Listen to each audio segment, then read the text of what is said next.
Hello दोस्तों इस video में हम लोग फ्रिक्शन के बारे में मतलब घर्षण के बारे में जानेंगे। घर्षण क्या होता है तो पहले हम लोग समझ लेते हैं फ्रिक्शन होता क्या है। तो देखिए फ्रिक्शन पे बहुत सारा क्वेश्चन पूछा जाता है, तो पहले हम लोग समझते हैं फ्रिक्शन क्या होता है, घर्षण क्या होता है। तो उसके लिए सबसे पहले एक फिगर को देखिए, ठीक है दोस्तों। अगर आप भी चाहते हैं सीटेट का पेपर 1 पेपर 2 निकालना या बीपीएससी टीचर बनना तो इस चैनल को जरूर सब्सक्राइब कीजिए, वीडियो को लाइक कीजिए। और दोस्तों आपको हम पूरा गाइड करेंगे और जो भी मटेरियल इससे रिलेटेड होगा सबको अपलोड करेंगे। और सीटेट के साथ साथ आपका जो स्टेट वाला एग्ज़ाम हो या बीपीएससी का हो या कोई भी सुपर टेट हो, उस सब के लिए आपको यहाँ पे हम तैयारी कराएंगे। जैसे इस फिगर को देखिए, एक टेबल पे एक बुक रखा गया है, ठीक है। तो यहाँ पे दो सतह है, एक सतह आपका बुक का है और एक सतह जो है वह किसका है, वह है टेबल का। दो सतह है। अब दोनों सतह में कुछ रुखरापन है, कोई भी चीज़ तो पूरा प्लेन हो नहीं सकता है, कितना भी प्लेन हो जाए कुछ ना कुछ रुखरापन वस्तु में रहता ही है। तो इसका सतह, ये किताब का सतह हो गया और यह सतह हो गया किसका, टेबल का। दोनों सतह के बीच में ये जो दरार है, ये जो रुखरापन है वो एक दूसरे में क्या हो गया, धंस गया है। अब इसके वजह से क्या होगा, अगर आप बुक को खसकाइएगा, बुक को खसकाएगा, मान लीजिए बुक को आप इधर खसका रहे हैं, तो यह जो नीचे वाला जो परत है यह इस पे उल्टा दिशा में क्या करेगा, बल लगाएगा और इसको रोकने की कोशिश करेगा, ठीक है। अगर आप टेबल पर अगर बल लगाते हैं, मान लीजिए आप इसका उल्टा काम कर रहे हैं, आप इस टेबल पर अगर बल लगा रहे हैं तो यह किताब जो है इसको अपोज करेगा, इसको जाने से क्या करेगा, रोकेगा। मतलब दो सतह के बीच में ठीक है, जो इरेगुलरिटी आ रहा है, अनियमितता आ रहा है, उसके कारण दोनों एक दूसरे पर विरोधाभास फोर्स लगा रहा है, एक दूसरे पर विरोधी फोर्स लगा रहा है। मतलब नीचे वाला सरफेस ऊपर वाला सरफेस को नहीं जाने देगा और ऊपर वाला सरफेस नीचे वाला सरफेस को नहीं जाने देगा। ऊपर वाला अगर दाएं की तरफ जाएगा तो नीचे वाला सरफेस बाएं की तरफ जाएगा, नीचे वाला सरफेस अगर दाएं की तरफ जाएगा तो ऊपर वाला बाएं की तरफ जाएगा। मतलब दोनों एक दूसरे का अपोज करेगा, ठीक है। अगर आप किताब को इधर खसकाइएगा तो टेबल का जो सतह है वह इधर बल लगाएगा, किताब को अगर आप इधर खसकाइएगा तो टेबल जो है उसका सतह जो है इसको इस तरह मोड़ेगा, ठीक है। अब आपको समझ में आ गया होगा फ्रिक्शन किसको बोलते हैं, ठीक है।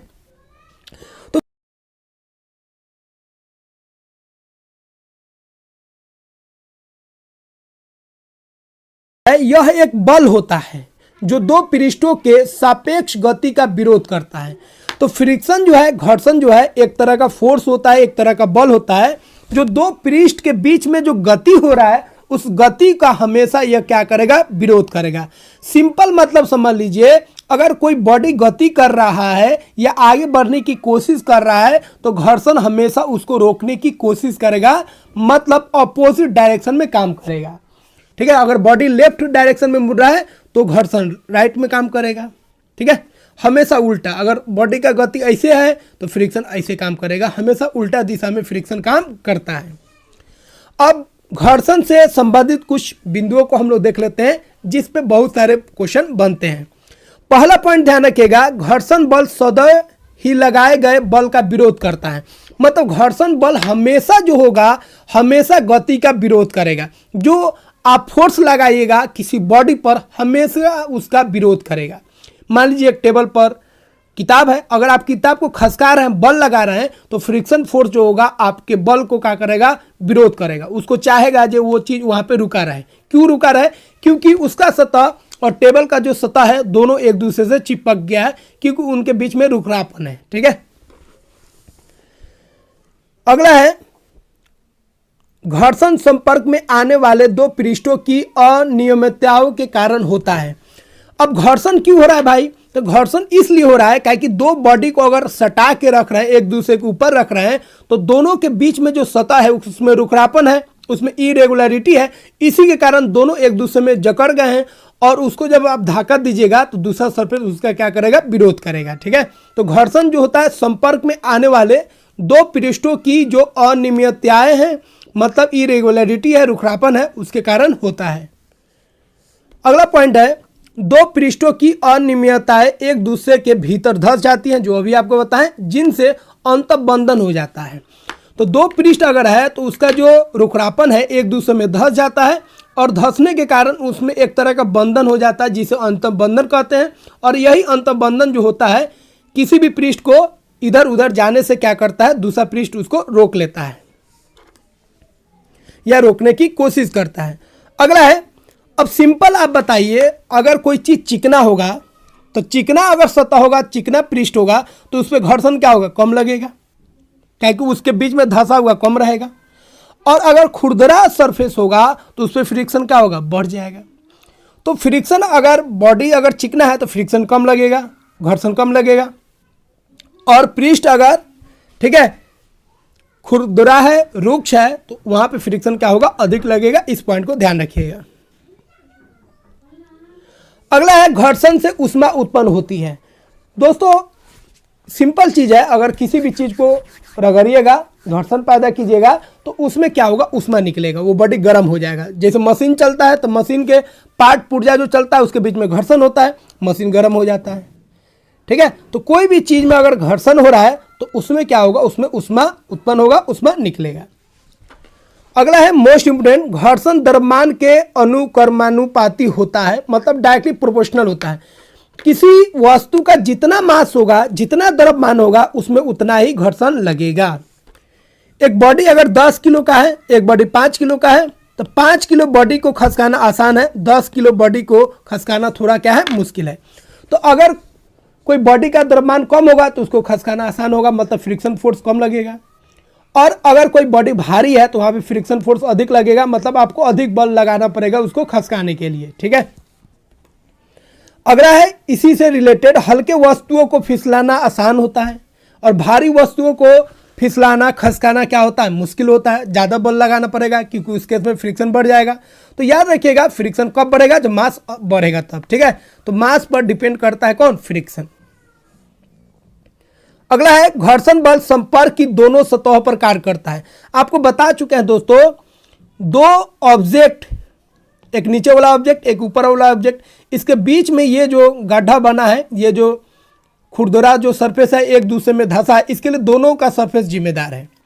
एक अगर प्लेन रहेगा और एक ऊपर वाला आकार अगर रुखरापन रहेगा, तो प्लेन आपको दिख रहा है लेकिन दोनों के बीच में रुखरापन है, किसी में रुखरापन कम होगा, किसी में रुखरापन अधिक होगा। तो याद रखिएगा, घर्षण जो होगा वो दोनों के सतह पर डिपेंड करेगा। ठीक है, तो घर्षण बल संपर्क में जो सतह आ रहा है दोनों प्रकार करता है। ठीक है, नीचे वाला को खसकाएगा तो ऊपर वाला उसको रोकेगा, ऊपर वाला को खसकाएगा तो नीचे वाला उसको रोकेगा।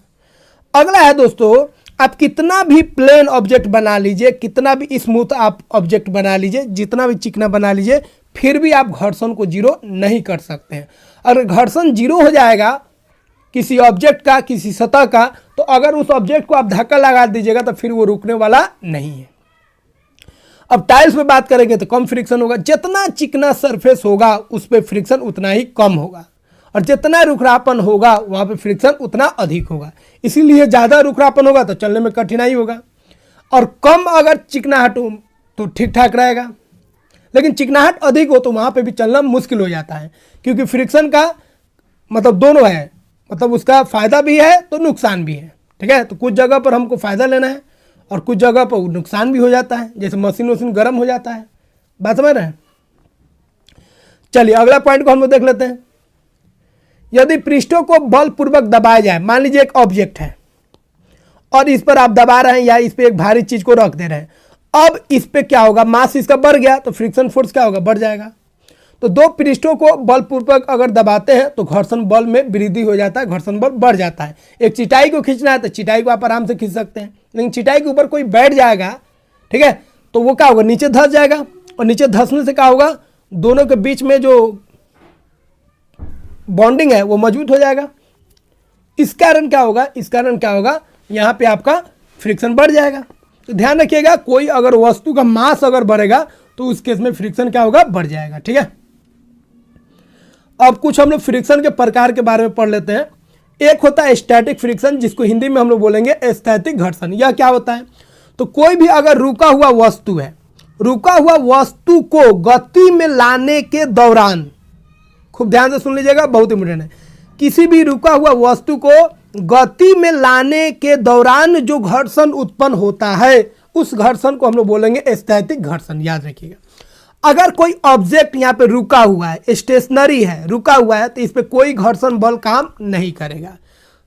लेकिन जब आप उस पर बल लगाइएगा, उस वस्तु को ढकेलने की कोशिश कीजिएगा, तो उस दौरान जो नीचे वाला सतह है उसको अपोज करेगा, जो घर्षण लगाएगा, उसी घर्षण बल को हम लोग बोलेंगे स्टैटिक फ्रिक्शन। ठीक है, तो किसी रुका हुआ वस्तु को गति में लाने के दौरान जो घर्षण बल उत्पन्न होता है, जो घर्षण उत्पन्न होता है, उसी को हम लोग बोलेंगे स्थैतिक घर्षण। ठीक है, तो स्थैतिक घर्षण, घर्षण मतलब सब घर्षण बोलिए तब या घर्षण बल बोलिए तब। ठीक है, बात समझे। तो कोई ऑब्जेक्ट है, आप उसको खसकाना चाह रहे हैं, गति में लाने की कोशिश कर रहे हैं, तो उसको धकेलिएगा, हो सकता है नहीं धकलाए, लेकिन आप धकेलने की कोशिश भी कर रहे हैं, तो उस दौरान जो घर्षण उत्पन्न होगा उसको स्थैतिक घर्षण बोलेंगे। अब स्थैतिक घर्षण से अधिक अगर आप बल लगाइएगा तबे ना आगे बढ़ेगा। जितना स्थैतिक घर्षण है उतना आप बल लगाइएगा तो फिर वो आगे बढ़ेगा नहीं। ठीक है, तो ऑब्जेक्ट आगे बढ़े या रुका रहे कोई दिक्कत नहीं, लेकिन अगर आप उस पर बल लगा रहे हैं तबे जाके स्टैटिक फ्रिक्शन काम करेगा। अगर कोई वस्तु, ध्यान रखिएगा, रुका हुआ है, उस पर कोई बल नहीं लगा रहा है, तो स्टैटिक फ्रिक्शन मतलब कोई भी फ्रिक्शन का मान 0 हो जाएगा। कोई किताब को यहाँ पे मान लीजिए, किताब को छोड़ दिया टेबल पर, फ्रिक्शन कितना है? 0 है। किसी कार को रख दिए हैं छोड़कर, तो फ्रिक्शन 0 है। तो किसी भी वस्तु को छोड़ दीजिएगा, उस पर बल नहीं लगाएगा तो फ्रिक्शन 0 हो जाएगा। लेकिन जब उसको क्या कीजिएगा, गति देने की कोशिश कीजिएगा, तो उस केस में जो फ्रिक्शन लगेगा उसको बोलेंगे स्टैटिक फ्रिक्शन। उससे एक कदम और आगे बढ़िए, दूसरा है सर्पी घर्षण। ये कब लगता है? जब किसी वस्तु को आप चला रहे हैं, किसी वस्तु को आप चला रहे हैं, फिसला रहे हैं, तो किसी वस्तु को आप चला रहे हैं या फिसला रहे हैं, उसके दौरान जो घर्षण उत्पन्न होता है उसी को हम लोग बोलते हैं स्लाइडिंग फ्रिक्शन। जैसे ये आदमी को देखिए, ये जो है ब्लॉक है, ठीक है, इस वस्तु को क्या कर रहा है, टकेलते जा रहा है, टकेलते जा रहा है। तो टकेलते समय इसको गति दे रहा है, तो गति के समय जो घर्षण उत्पन्न होता है उस घर्षण को हम लोग बोलेंगे सर्पी घर्षण। ठीक है, तो क्लियर हो गया। रुका हुआ वस्तु को चलाने के दौरान, रुका हुआ वस्तु को गति में लाइए, उसके दौरान जो घर्षण लगा उसको बोलेंगे स्टैटिक फ्रिक्शन। और वस्तु जब चल रहा है उसके दौरान जो फ्रिक्शन उत्पन्न हो रहा है उस फ्रिक्शन को हम लोग बोलेंगे सर्पी घर्षण मतलब स्लाइडिंग फ्रिक्शन। ठीक है, अब अगला देखिए, लोटनी घर्षण जिसको बोलेंगे रोलिंग फ्रिक्शन। ये क्या होता है? अगर कोई ऑब्जेक्ट रोल कर रहा है, गोला में ऐसे घूम रहा है, उसके दौरान जो फ्रिक्शन बनेगा उस फ्रिक्शन को हम लोग बोलेंगे, कौन फ्रिक्शन बोलेंगे? लोटनिक घर्षण या रोलिंग फ्रिक्शन हम लोग बोलेंगे। जैसे ये बाबू को देखिए, ये क्या कर रहा है, एक बैग को ढो रहा है जिसमें चक्का लगा हुआ है, व्हील लगा हुआ है। अब ये आगे की तरफ ले जा रहा है, अब चाका पर नीचे वाला जो सतह है उल्टा दिशा में बल लगाएगा। अब यह जो घर्षण यहाँ पे उत्पन्न हो रहा है, इस घर्षण को हम लोग बोलेंगे लोटनिक घर्षण, जिसको इंग्लिश में बोलेंगे रोलिंग फ्रिक्शन। तो रोलिंग फ्रिक्शन कब काम करेगा? जब चक्का होगा, गोलाकार चीज होगा तब।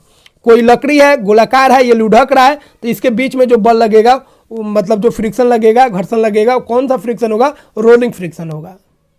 कोई वस्तु को आप ढकेल के ले जा रहे, गोलाकार नहीं है, तो उसके दौरान कौन घर्षण लगेगा? स्लाइडिंग फ्रिक्शन लगेगा। और कोई वस्तु रुका हुआ है, उसको आप ढकेलने की कोशिश कर रहे हैं, गति में लाने की कोशिश कर रहे हैं, तो उसके दौरान जो घर्षण लगेगा, घर्षण उत्पन्न होगा, उसको बोलेंगे स्लाइडिंग, उसको हम लोग बोलेंगे स्टैटिक फ्रिक्शन। ठीक है, तो दोस्तों आशा करते हैं ये पॉइंट आपको समझ में आ गया होगा। अब देखिए, आप खुद अनुभव कीजिए, कोई भी रुका हुआ वस्तु है तो उस पर आपको अधिक बल लगाना पड़ेगा, क्योंकि उस केस में फ्रिक्शन अधिक लगेगा, क्या कि दोनों का सतह एक दूसरे में समाया होगा। और जब उसको आप धक्का लगा दीजिएगा, चलना स्टार्ट कर देगा, तो उसके बाद आपको कम बल लगाना पड़ता है, क्योंकि उस केस में जो फ्रिक्शन होता है कम हो जाता है। इसका मतलब स्टैटिक फ्रिक्शन जो होगा क्या होगा? ज़्यादा होगा। उससे कम कौन होगा? Sliding friction. और उससे कम कौन होगा? Rolling friction. किसी भी चीज को चक्का अगर लगाओ तो उसको चलाना, खसकाना आसान होता है, बात समझे। लेकिन अगर चक्का लगा नहीं हो तो उसको खसकाना आसान नहीं होता है, क्योंकि उसमें घर्षण बढ़ जाता है।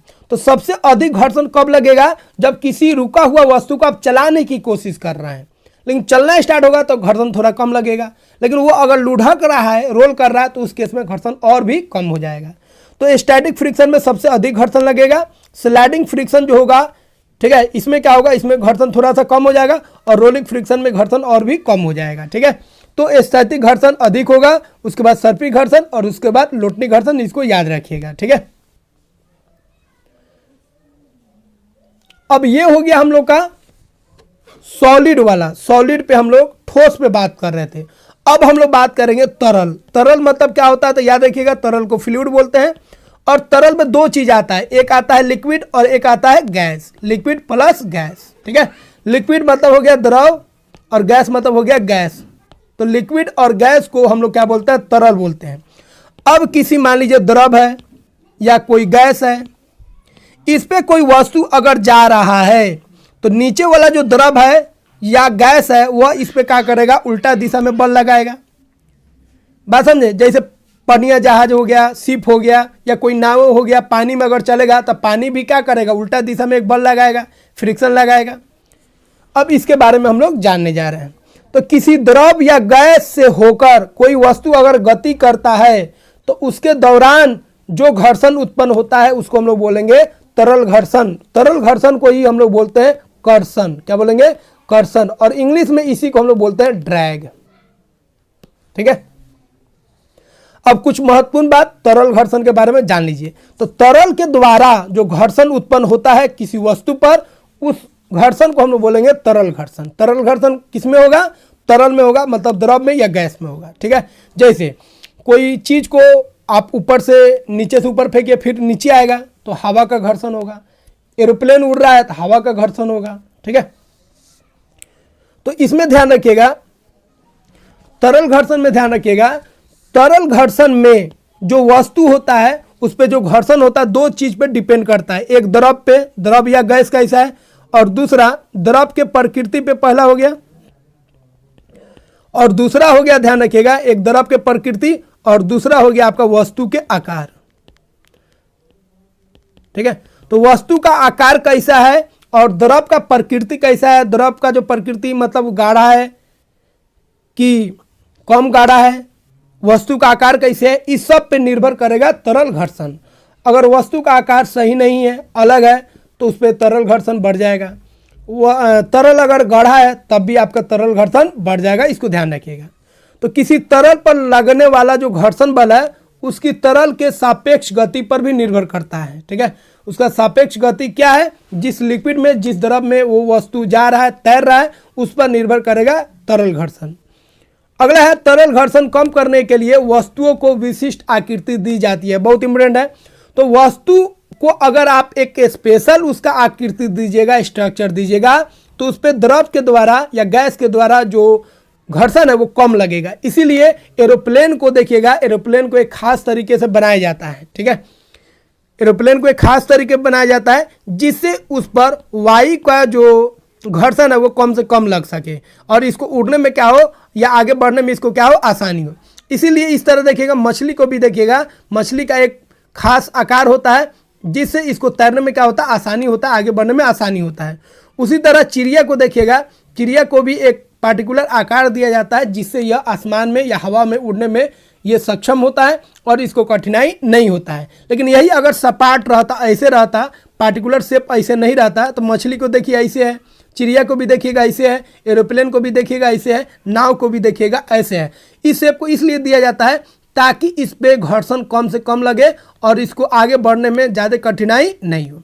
अगर ऐसे रहता तो इस पे घर्षण क्या होता, अधिक लगता, ज़्यादा प्रेशर लगता, ज़्यादा घर्षण बढ़ता और इस कारण इनको तैरने में और आगे बढ़ने में दिक्कत होता है। ठीक है, तो ध्यान रखिएगा, तरल घर्षण कम होगा, मतलब तरल घर्षण प्रभावित होगा कब, द्रव के प्रकृति अगर बदलेंगे तब, या वस्तु के आकार में अगर बदलाव लाएंगे तब। अगला है, जब गेंद को ऊपर फेंकते हैं तो गुरुत्व बल इसे नीचे खींचता है। किसी गेंद को आप ऊपर फेंक रहे हैं तो गुरुत्व बल क्या करेगा, ग्रेविटी इसको नीचे खींचेगा। लेकिन ग्रेविटी तो नीचे खींच रहा है, लेकिन हवा जो है, हवा इसको क्या करेगा, धक्का लगाएगा, हवा एक घर्षण पैदा करेगा और हवा का जो घर्षण है इसके उल्टा दिशा में लगेगा। तो ग्रेविटी के उल्टा दिशा में जो एयर रेसिस्टेंस है, जो वायु का घर्षण है वो लगता है, याद रखिएगा। ग्रेविटी नीचे बदलाएगा जबकि हवा का जो घर्षण है उसके दिशा के उल्टा लगेगा, तो नीचे आ रहा है तो ये ऊपर की तरफ लगेगा। ठीक है, तो ये सब पॉइंट आपको ध्यान रखना है। अब कुछ फायदा देख लेते हैं हम लोग, घर्षण के फायदा और नुकसान। तो पेन और पेंसिल से जो लिखते हैं उसमें घर्षण काम करता है, याद रखिएगा। या किसी मिट्टी के बर्तन को पकड़े वहाँ पे भी घर्षण काम कर रहा है। सड़क पर चलना घर्षण काम कर रहा है। मशीन का जो गति कर रहा है भाग उसमें भी घर्षण काम कर रहा है। वस्तु का गति में आना, किसी वस्तु को गति में आना या रुकना किसके कारण होना है? फ्रिक्शन के कारण। अगर कोई सतह फ्रिक्शनलेस हो जाएगा, मतलब फ्रिक्शन नहीं होगा, एकदम चिकना सरफेस हो जाएगा, तो वस्तु कभी रुकेगा ही नहीं। तो वस्तु रुक रहा है या वस्तु चल रहा है किसके कारण? गति के कारण। हम लोग चल पा रहे हैं गति के कारण। बरसात के दिन में इस समय फ्रिक्शन कम हो जाता है, काई उई लग जाता है, इसके कारण फ्रिक्शन कम हो गया और उसके दौरान हम लोग क्या करते हैं? गिर जाते हैं, क्योंकि चल रहे हैं किसके कारण? फ्रिक्शन के कारण। धागा में जो गांठ उठ बांधते हैं फ्रिक्शन के कारण। काटी उटी ठोकते हैं फ्रिक्शन के कारण। भवन का निर्माण होता है फ्रिक्शन के कारण। फ्रिक्शन नहीं रहेगा तो सब स्लिप कर जाएगा। तो फ्रिक्शन बहुत ज़रूरी है। फ्रिक्शन को बढ़ा भी सकते हैं, घटाना भी पड़ता है बहुत सारे केसों में। जैसे टायरों जो होते हैं खांचेदार बनाया जाता है ताकि उसका फ्रिक्शन जमीन के साथ बना रहे, ताकि वो स्लिप नहीं करे और ब्रेक जहाँ मारे वहाँ पे रुक जाए। जब टायर खिया जाता है देखते हैं ब्रेक नहीं लगता है तो टायर को बदलवाना पड़ता है, ठीक है। अगला है खिलाड़ियों को देखिएगा, हाथों में पाउडर साउडर ये लोग मिट्टी उटी लगा लेता है, कुछ खास तरह का क्रीम व्रीम लगा लेता है जिसको बॉल को पकड़ने में या किसी खिलाड़ी को पकड़ने में आसानी होता है। अगला है घर्षण कम करने वाले स्नैक पदार्थ भी होते हैं। तो कुछ ऐसे पदार्थ का भी हम लोग इस्तेमाल करते हैं जिससे घर्षण कम हो सके। जैसे मशीन वशीन में यूज किया जाता है, ताकि जितना घर्षण बढ़ेगा तो मशीन क्या होगा? मशीन खराब हो जाएगा, आवाज़ करेगा, डैमेज हो जाएगा। जैसे तेल हो गया, तो तेल देखते हैं बरसात इस समय जो पार्ट्स होता है साइकिल इस सब का, मोटरसाइकिल इस सब का, जंग लगने लगता है, ख़राब होने लगता है, तो फ्रिक्शन बढ़ जाता है। तो उस केस में हम लोग तेल उल डाल देते हैं, फ्रिक्शन ख़त्म हो जाता है। गेट ओट में रहता है, चोट चाँच करता है, ये सब उसमें क्या करते हैं? तेल लगा देते हैं, ग्रीस लगा देते हैं, या ग्रेफाइट का भी हम लोग इस्तेमाल करते हैं। तो तेल, ग्रीज और ग्रेफाइट जो होता है इन्हें हम स्नैक पदार्थ बोलते हैं, क्योंकि ये घर्षण कम करने में इस्तेमाल होते हैं। अगला कुछ मशीनों में हम लोग स्नैक के रूप में तेल का उपयोग नहीं कर पाएंगे। जैसे कंप्यूटर हो गया, वहाँ पे तेल यूज नहीं कीजिएगा। तो बहुत सारा ऐसा मशीन है जहाँ पे हम लोग तेल का उपयोग स्नैक के रूप में नहीं कर पाते हैं। तो वहाँ पे क्या होता है? वायु का एक गद्दी बना दिया जाता है और यह वायु की गद्दी जो है उसको चलाने में मदद करता है, ऊर्जा को बचाता है, ठीक है। जैसे ये सब आपको एग्जाम्पल बता ही दिए, ठीक है। जो बैरिंग होता है, बैरिंग जो होता है ये भी क्या होता है? कौन यहाँ पे फ्रिक्शन लगेगा? तो यहाँ पे रोलिंग फ्रिक्शन लगेगा। जो भी गोलाकार चीज़ अगर घूम रहा है तो उसमें जो फ्रिक्शन लगता है उसमें रोलिंग फ्रिक्शन लगता है, ध्यान रखिएगा। तो बैरिंग हो गया, पंखा में भी बैरिंग है, सब मशीन में लगभग बहुत सारे मशीन में बैरिंग रहता है, ठीक है। साइकिल में बैरिंग है, मोटरसाइकिल में बैरिंग है। तो ये जो बैरिंग है ये कौन सा फ्रिक्शन उत्पन्न करेगा? रोलिंग फ्रिक्शन उत्पन्न करेगा, ठीक है।